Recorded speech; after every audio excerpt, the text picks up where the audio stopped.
Extra, which is an extension of Good Morning Uganda. Now, we are here every weekday from 6:30 till the hour of 9, and then we continue with the Extra up to 10. I'm Robert Cherabo. Cannot forget to thank you so much for your time and being with us. And of course, many that sent us messages in the agenda. There were very many messages that came in regarding the topic that we were discussing. Now, today we want to move to issues of economics and the budget. Now, just to take you back, President Yoweri Museveni returned the Appropriation Bill 2024 to Parliament after citing that some funds to a tune of 750 billion were reallocated by Parliament without following formal budget procedure. If you remember that letter that was circulating, he mentioned key areas, a tune of 750 billion. He believes were not allocated or were allocated in a manner that didn't follow procedure. Now today Parliament will come out of recess to discuss this issue, and that is to reconsider the Appropriation Bill 2024. Now, joining me on set this morning, I have Pascal Mohangi, who happens to be a lecturer. He's an economist. That is at MUBS, if I remember very well. But he works with CESPAC, which is Civil Society Budget Advocacy Group. Now, when you hear Civil Society Budget Advocacy Group, that means a consortium of non-governmental organizations whose focus is on the budget. Pascal, you're most welcome. Thank you. Thanks for hosting me. Good morning, Uganda. Good morning, UBC. Now, to begin with, when we see His Excellency citing about 750 billion shillings and saying, no, this is something of concern and returning the budget. But also, I just want to take you back the memory line, that we've also had challenges. I remember in financial year 2023-2024, when we were having the budget process, at the last minute, we had issues cropping up that had to be included in the budget. This last minute. Now, many members of Parliament also wonder how the executive, most of the times, we had it 2022-2023, 2023-2024, and they were raising concern as to why the executive presents vital documents to defend the national budget in Parliament at the last hour. Now, we want to look at all these, beginning with the President's move to return the Appropriation Bill for 2024. Thank you very much, and you have given a very good background to what is actually happening. The President returning the budget to Parliament. That is like the outcome of everything that has been happening around the budget process. I think even for us to get here, it started way back because I remember when we looked at the National Budget Framework paper in December, it had 52 trillion. It later increased to 58. Then one day, to the day when the Parliament was going to sit and approve the budget, we had a 14 trillion corrigend and addendum that raised the budget to 72 trillion. Now, to have a 14 trillion corrigenda one day, hours to the budget approval by Parliament. Clearly, it shows you that there was someone, this was an intended move. Someone didn't want the Parliament or citizens to look at these changes and maybe scrutinize them. And that is one of the problems.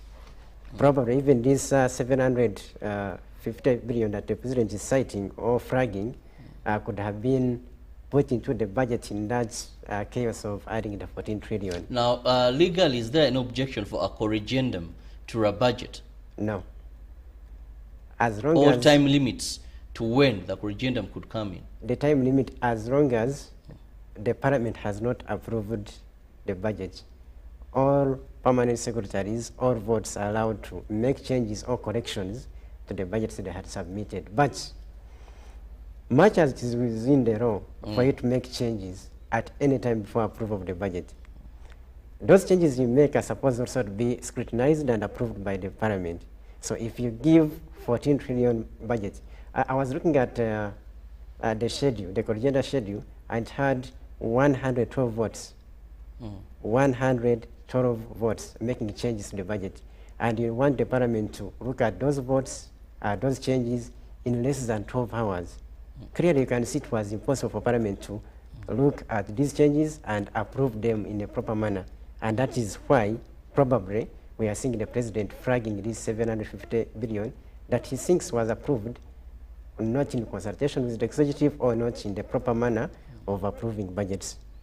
That is the problem. So the entire process of the budget process, starting from around March, we started seeing shifts and changes that were not proper. They are within the law, but you can do something legally but morally wrong. Yes, definitely. What is legally right, yes, and may not be morally right. True. Yeah. So I think that was the issue. And for me, I feel happy because the president coming up and saying this is wrong, we cannot approve this. That is perfect. Now also have an element of time. The element of time. Today is second. True. The financial year must have kicked off. True. So what does this also mean at such a time? The president has, within the law, he has provisions of approving payments up to 4 months from the consolidated fund for government to start financing projects up to 4 months. So he still has the period of 4 months, he can approve payments. But for me also that is a concern, because if we are saying the budget is wrong, because for him to reject it, that means there is something wrong, then we go ahead and approve these payments. That means we may approve some budget lines that have issues. So for us, we think it would be appropriate as Parliament considers the budget in case, because we don't know the outcome, what the outcome will be. There's a possibility that the Parliament can maintain its position because it is an independent, it is one independent arm of government. It can maintain the position. The president can also maintain the position that he has. So right now we don't know the outcome. But in the worst case scenario that we don't get the budget approved, the president still has provisions in the law to approve payments up to a period of 4 months. But it may have an impact on, of course, service delivery and government work. One, the accounting officers may not commit government on different projects because they don't know what the outcome will be. If you don't have an approved budget, right now we don't have an approved budget. So if you're an accounting officer, how will you commit? Maybe you're doing procurement and you commit to procure when you don't know the outcome of the budget will be. Probably the outcome can be that your resources will be shifted to another entity. So that could cause confusion when it comes to actual delivery of services, but also delays in the release of money may have an impact on budget performance. We expect by 10th of every quarter, Minister of Finance to press a button and money goes to different entities to start implementing. Now, if that doesn't happen because of the current processes, that will cause a delay in the release of funds for implementation. And that will have an impact on the overall absorption of funds, which comes back to budget performance. And over time, we have seen the Auditor General flagging, both at national level, at local government level, low absorption of funds. You see what is happening with public debt. Having money that you have been contracted to take, but you don't take it and you start paying commitment fees on that. It can also be an issue because of this. So it has a lot of implications, and how it's going to be handled is very important for those specific things I've talked about. So we need to make sure this process, starting today, when Parliament sits and they reconsider the budget, they send it back to Parliament. We should ensure that there is efficiency, it is done in a timely but accurate manner. I think for me the accuracy is the most important. To make sure that when we finally have a budget, it speaks to the needs of the Ugandans. It speaks to the needs of the citizen down there. Not having people budgeting for themselves. You've had such incidences. So for me, that's what I can say about the implication of these days we are seeing. Now, let's look at the budget process itself. There has been a lot of transparency. True. and public involvement, because today the budget process begins very early. True. It's all involving, though sometimes you question the technical know-how and ability of people that are consulted. I've ever attended some district councillors' budget conference, and I must tell you, apart from some getting allowances, it's not to demean them, but this is the reality. And having a good meal and all that, there wasn't so much of value, I believe, they contributed toward the budget. It was more the facilitators, and then plus other. I think the only area where I find in the budget process is at the level where civil society come in. Because at least for you come with the expertise, you come with that, you critique, you scrutinize, and you bring in a lot of, but this budget process, much as it's all involving, are we really getting value? Or does it at the end of the day remain at the hands of the technical staff and the parliament, of whom even many could not still have so much input? Uganda's budget process and the entire budget ecosystem has been very transparent, and that one I credit Minister of Finance and the stakeholders for involving the citizens, involving different stakeholders, but also making sure there is transparency. Previously, I have to emphasize that. Because the budget right from August, September, when they start consultative meetings, they go down to the local governments, and right from the sub-county, there is a budget conference where citizens can come and air out their priorities. The purpose of those meetings actually is for citizens to come and air out what they think their priorities are. So they are priority setting meetings or conferences. And it has been happening very well. Now the challenge is when we start moving to the tail end of the budget process. Now that is where it starts getting complicated. The issues of good gender, the issues of addendum start coming in. And the challenge is now you start bringing in things that the citizens cannot scrutinize. You have a code agenda that you bring one day to the approval of the budget. How many items? 100 and? They actually votes. Each vote can have several items. 112 votes. I was looking at the schedule today. 112 votes made changes one day to the approval of the budget. And who could scrutinize that? No one. You need a lot of time. Parliament needs at least 2 weeks to look at such a code agenda and make sure that whatever changes are being made, they are actually speaking to their priorities first of government, because government has priorities. The issue of the president saying you are allocating funds, not following the government priorities. It could have been sorted here if Parliament had time to really look at this code agenda, scrutinize it, and make sure that whatever changes are being made are not in contradiction with NDP, which speaks to the priorities of the country, but also on the overall, on the overall priorities of government for the coming financial year. So the budget process being very transparent, and recently we saw that open budget survey, ranking Uganda on top of East Africa, which is a very good thing. But there's a risk that the citizens are starting to lose trust in the budget process. And it starts with such things, such small things. The president rejecting the budget, you bringing up certain things at the tail end of the budget process that the citizens cannot. We have parliamentary committee members now hassling and tussling it out in courts of law. Yes. For over having wanted to get 20% of a budget of the Uganda Human Rights Commission. I don't know how much money they were going to get. Should that could that have seen the light of day? And that could be one example. One example, yes. So if you take 20% of the budget, 72 trillion, do you know how much money that could be? So because you don't know, that is just one-sided example. We don't know what has happened previously, or maybe what other entities are keeping quiet. Yes. So it is a huge, it is a large-scale problem that needs to be addressed with urgent measures to ensure that we maintain the trust that we have built previously in the budget process, especially among citizens, because they are the key stakeholders of this entire process. Let's look at public awareness and interest in not only the budget process, but the budget itself. True. Today, many Ugandans would be eager and interested to know what is going to be the outcome of today. True. But when you move around and do a random survey, you can ask how many Ugandans are aware that today Parliament is meeting to reconsider the budget for financial year 2024-2025. It is a very big deal.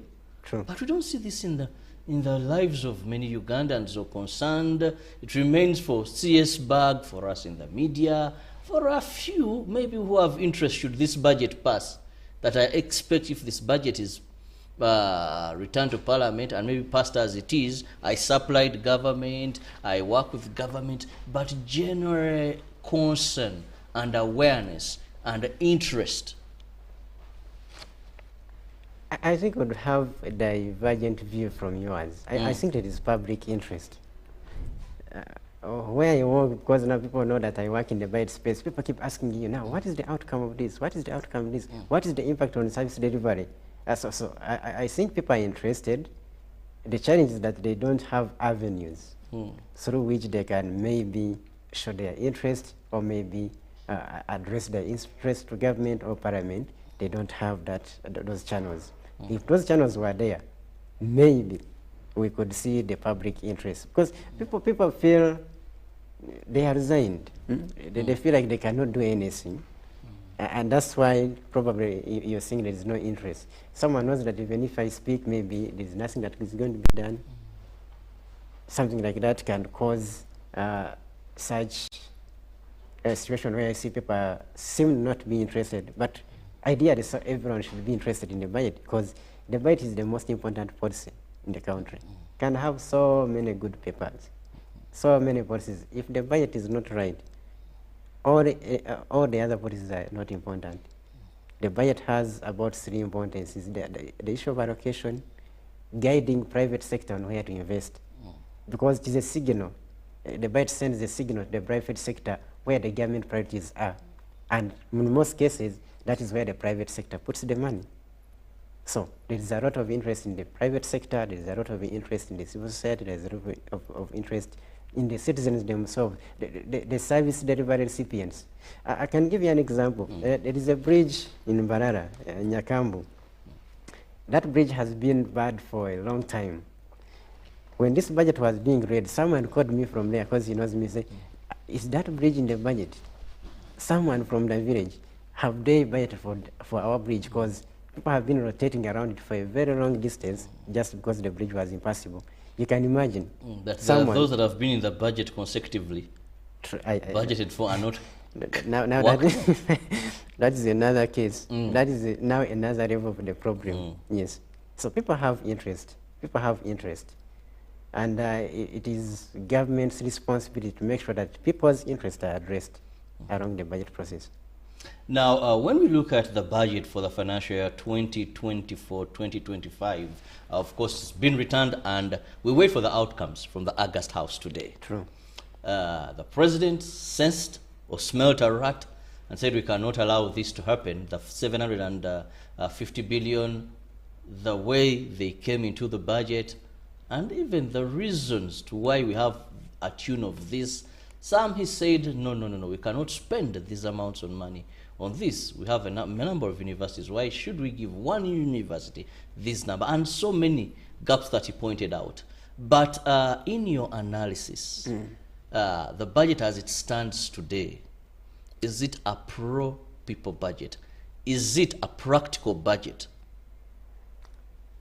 The budget, first of all, when you look at the budget, about 37 trillion, these are statutory expenditure. That is expenditure that cannot be touched by Parliament. No one can appropriate on it. It is gone. Statutory. Statutory. Like interest payments, those government responsibilities that cannot be changed. So first remove 37 from the other 72, you see what is going to remain. Then you go down what has been allocated in different programs. I'm happy human capital taking the highest allocations. But for me, I always want to look at the detail. What is being funded within human capital is the most important. How much is going to UPE? And what is the per capita expenditure on school, on education? UPE, 20,000 per student, per people, for 3 months. Is that enough? Is that what we can do best?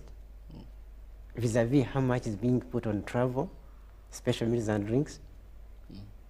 So, answering your question, if the budget is pro-poor, I would say no, because of how where the government is putting the money. We have critical sectors: education, health, infrastructure, social protection. And we are not seeing government putting money. Early childhood development, government not funding such critical interventions. UPE is a good example of where the government priorities are. If you say that you're going to educate, you saw what the census brought out, that 50% of Ugandans are children below 18 years. But the money you're putting in UPE is 20,000 per term, 3 months. Divide it, it's about 7,000, if not 6,000 per month. That this child, a Ugandan, is going to survive on 6,000 for 30 days. That is what the government is investing in educating that child. But when it comes to things like special meals, travel abroad, you put 200, 300 billion. So I don't see the budget speaking to the priorities. So have mismatched. There is a mismatch between what the government says are priorities and what is actually funded. So the budget is not pro people. Now, I think, and for me, there is a chance, there is a window, there is an opportunity for Parliament, because now they are reconsidering the budget. They can still make it pro-poor. I mean, yeah, pro-poor and pro-people. They can make these adjustments now. They have that authority to appropriate. Yes. If they have the time, because I was looking at even why we have sometimes they complain that the corrigendums also coming late. That is one thing. True. But also when you look at what the duty ahead of them, the task ahead of them today, if first they have to look at the exact complaint by the president. True. His observation, the 750 billion shillings. True. I highly doubt if there can be an opportunity then to look to scratch through and see any other changes away from those specifically cited by His Excellency. So my hopes are not as you have your hopes. I think my hopes are either what of this 750 can we maintain, what can we drop? Yeah, Or are we to drop everything?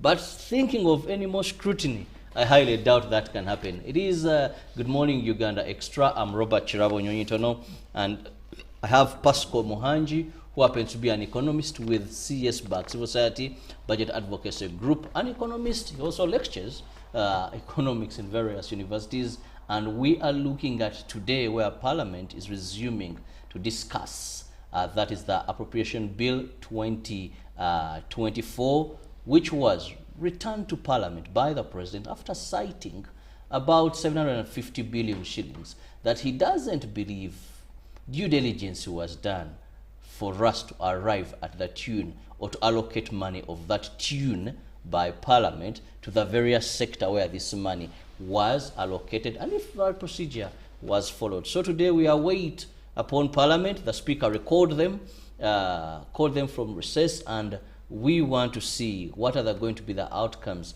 Are they going to retain this money? Are they going to chop it? And if so, whatever the outcome, when it's referred to the President again, is he going to sign, or are we going to be in this dilemma of looking at the grace of 4 months by His Excellency and wonder what next? So today is a very important day for you to follow the affairs of Parliament, what will be transpiring in the August House, and know better, because this is our expected income and planned expenditure. Of course, we know our development partners will sweep in. We know our Uganda Revenue Authority will have to meet its target. And so I want to bring in Pascal. You cut a coat according to your piece of cloth. True. Now, when you look at what URA intends to collect, of course, most of the times here they have surpassed their target, they have surpassed their target, they have done us proud. do you think our domestic revenue, much as we had new taxes coming on board, will be able, URA will be able to meet its target? Looking at history, previously, they have not met the target. They have been performing at around 95, 90-something%.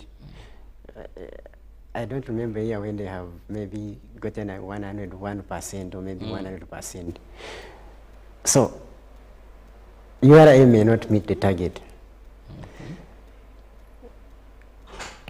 And URA not meeting the target, when you look at the financing of the budget, URA, domestic borrowing, domestic digital financing, project support, budget support, for me there is an issue there where the government plans to get the 72 trillion from.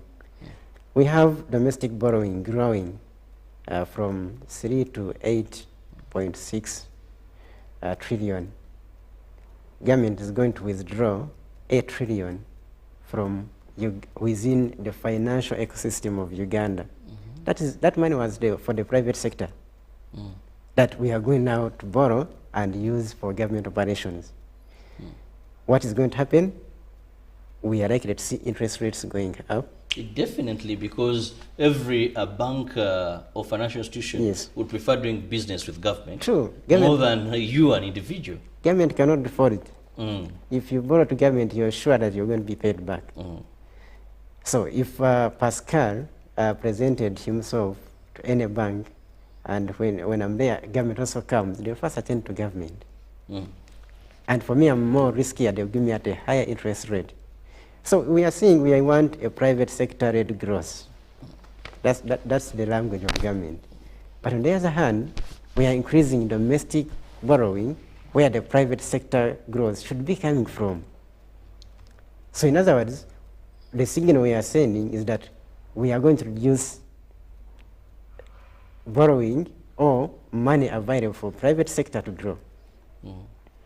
When it comes to issues of debt, maybe one would say that even what government is borrowing, because we are seeing a recapitalization of Uganda Development Bank. True. That is money that maybe has better terms for the private sector to go and borrow and use.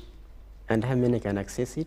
And we are also seeing more money that government is getting to inject into other programs that promote growth. You're having more money to the parish development model, the 39%, who are out of the money economy. Government is looking for to inject there so much more money, and other various programs that are aimed at giving people and creating wealth. So if I may ask a question, and not you, to anyone, if there is money from if I'm a business person and there is money here for me, I can go and access. Now the government comes and says, no, let us remove this money, we put it into another system for it to come and access it. It is easier for me to come and, I think the private sector is better when left alone to operate. Those interventions you're talking about are targeting the 39% Ugandans that are not in the money economy. Money economy, yes. But most of these loans are targeting a different group. Yes. They are targeting people in business. Those guys are already in the money economy. And those are the people that create growth. The CBD, taxpayers as well. Uganda's growth comes from the CBD. The GDP of Uganda is, the trade is here. And those are the guys that need the loans. I agree. These social programs are very important. The PDM is very important. These all recapitalization of EDB is very important. But it shouldn't come at the cost of reduced access to credit by the business people. I think we can have both work. We can have the social interventions, but also ensure that the private sector is accessing affordable credit. We are not crowding out the private sector. Well, we are still discussing the 2024-2025 budget, where today Parliament is going to be reconsidering the budget as returned to them by His Excellency to ensure that things that he believes were not really arrived at right are clarified, and we have a better budget than what was sent to him. Now, will Parliament consider these changes? Will this produce an avenue even to better scrutinize other sectors maybe, or will it only focus on the 750 billion that the president highlighted and believed the appropriations were not the best, and either we could eliminate them or maybe see a few reduced? Well, allow me to go for a very short break. When I return, I and my guest will still be discussing more regarding the president sending back the bill to Parliament, but also what are the likely outcomes and how are they going to affect you as a Ugandan in active business or as a taxpayer by what you purchase. We'll return.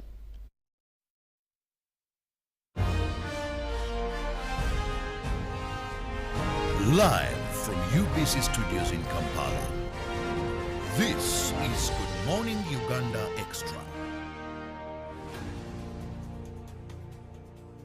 Hey, business people of Uganda, the Ugandan National Lottery is coming. It's the perfect opportunity to boost your business. Zimba your business by becoming an authorized Uganda National Lottery agent. By paying a security deposit of just 250,000 shillings, you will receive your very own Uganda National Lottery terminal, expert training from the pros themselves, and marketing materials to skyrocket your sales. And with a generous 5% commission on every ticket sold, the potential for earnings is limitless. Don't miss out. Act now and call us toll-free at 0800 33 44 33 to see if you qualify. Join us today and Zimba your business. Ituba Uganda is regulated by the National Lotteries and Gaming Regulatory Board.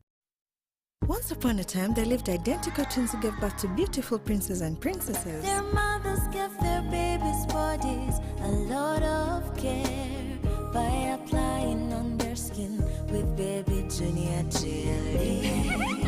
So dried their targets and everyone would admire their glowing skin. Fun fact, baby Junior prevents diaper rash, dry and sensitive Moms skin. all over Africa love baby Junior jelly. Baby Junior's the skin. No more worries anymore. Boo, boo, boo, boo, boo. Baby Junior. Baby Junior. Nyati Motion Pictures brings you Tuko Pamoja to the town or city near you between July and December this year. Don't miss Uganda's beautiful stories from east to west, north to south in Tuko Pamoja.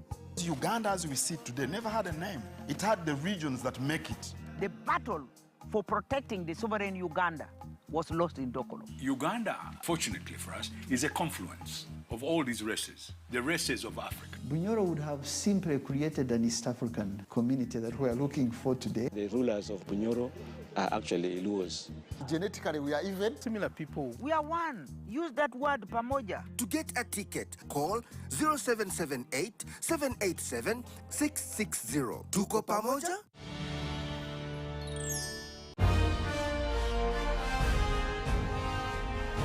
Live from UBC Studios in Kampala, this is Good Morning Uganda Extra.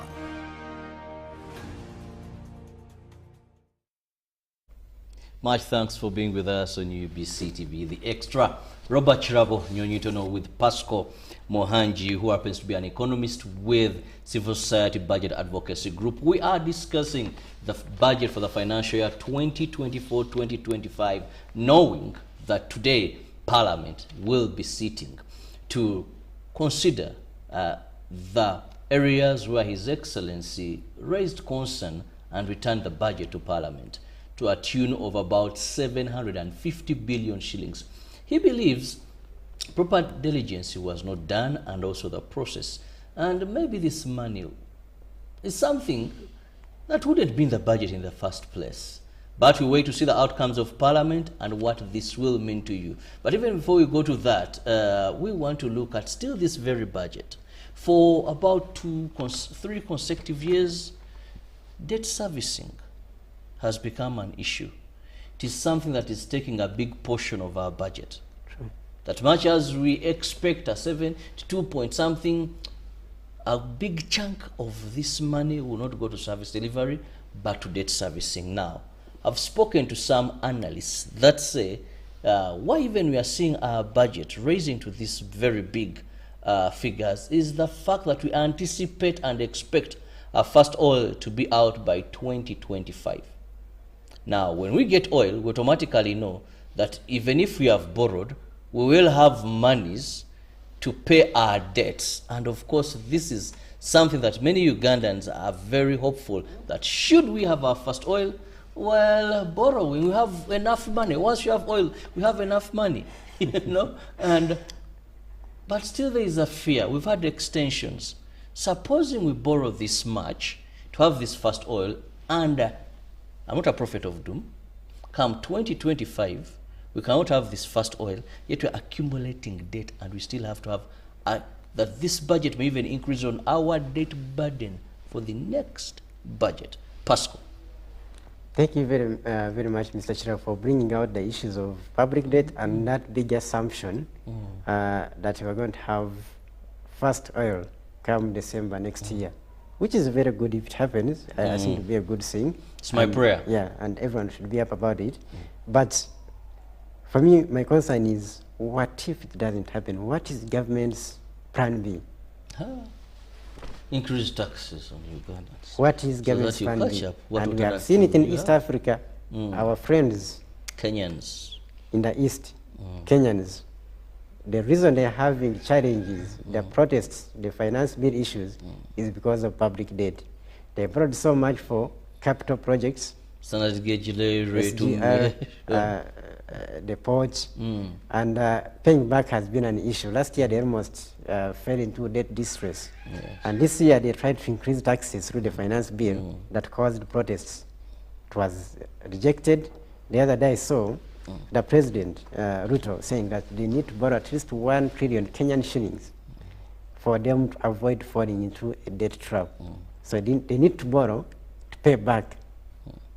So the money they're going to borrow is not for service delivery, but to pay back the previous loans. So you don't want to be in such a scenario. And Uganda is a much smaller economy. You don't want to be in such a scenario. It is good to borrow if the money is going to productive work, productive investments. Quite often we borrow to invest in things that are not productive, but also how we manage the debt. I normally give this example of the Ginger Expressway.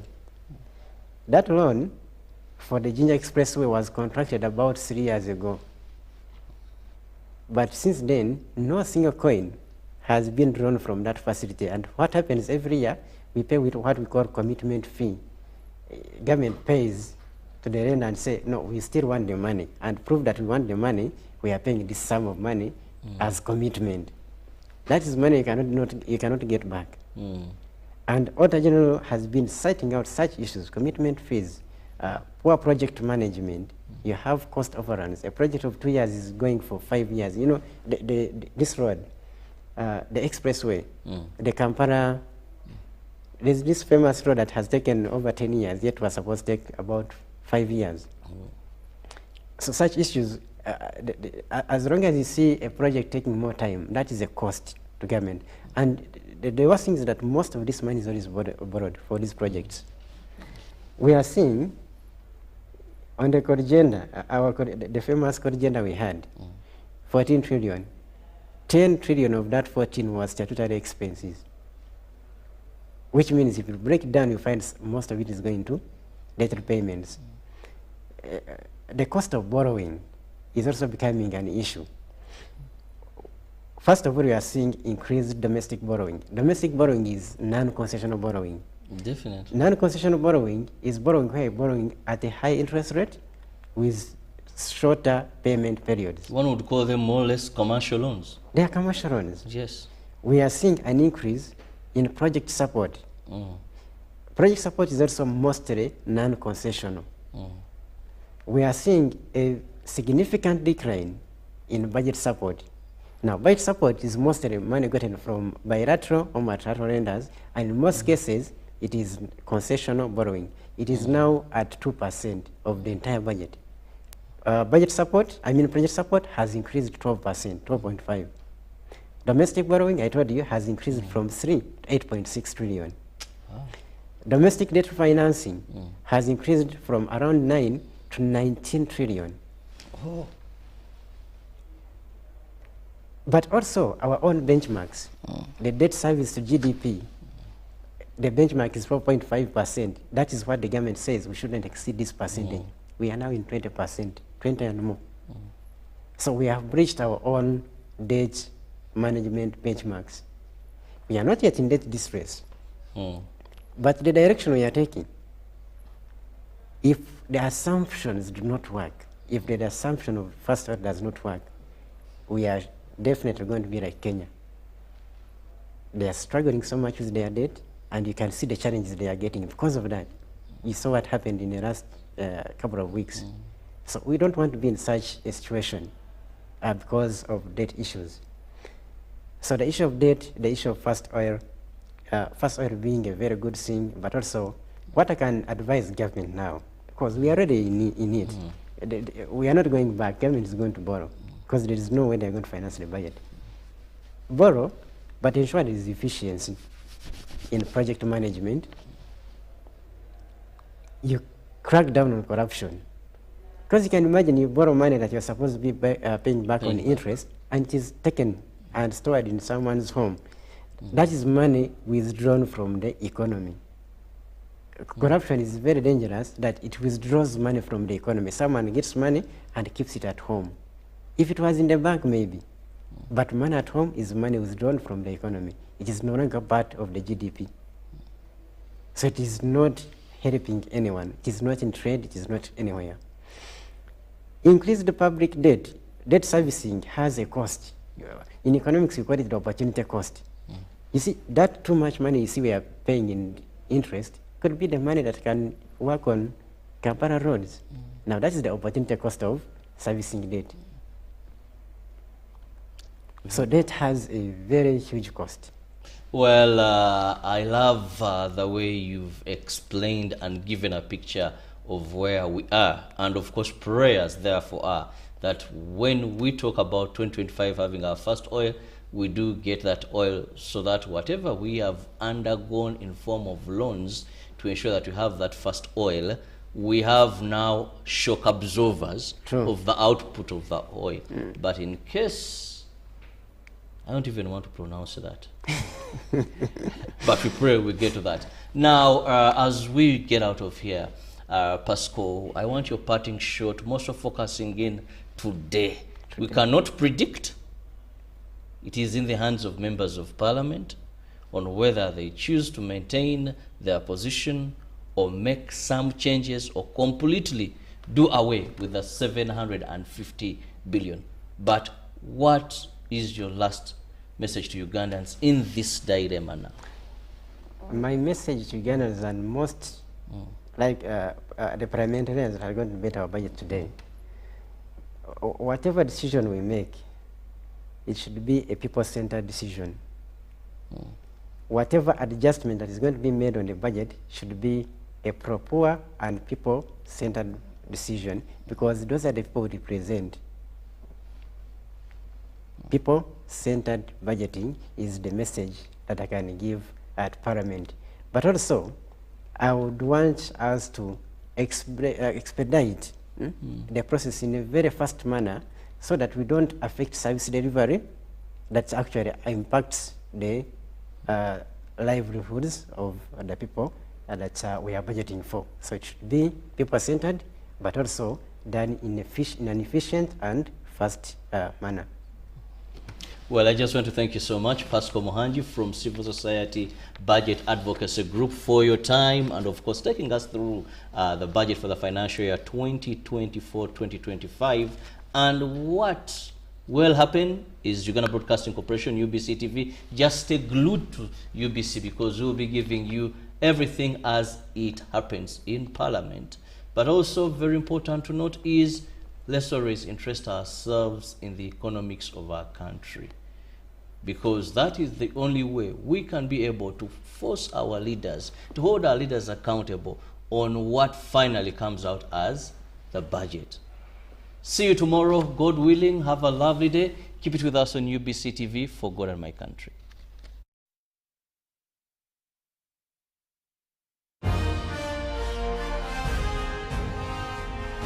Live from UBC Studios in Kampala. This is Good Morning Uganda Extra.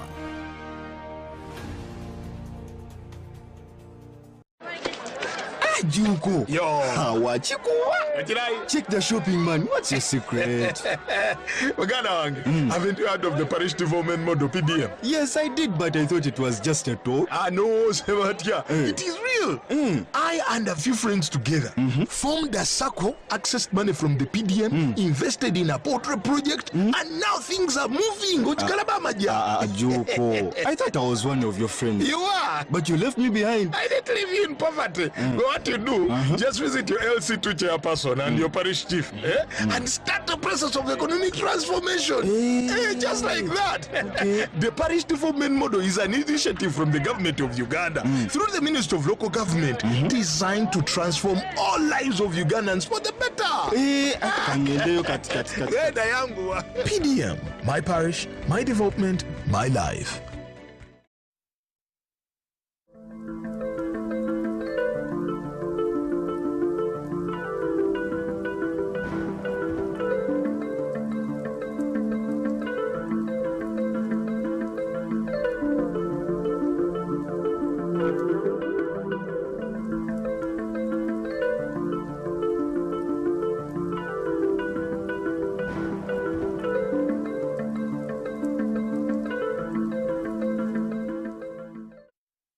Amannya gange bampita Namutebi Hawa era nsika chips wano mu Lubaga Road B ku Musajja Alumba Flats. Ekibiina kya Parish Development Model kirungi nnyo lwakuba nange capital yali aweddewo naye akakadde akamu ke nnafuna yendabika eno gye ndabikamu oba yembere eno levuge mukoze eki bwe munsanze sitiiru senga safuna ku kakadde kitegeeza mwalize n'okunnambula nga sina weekulira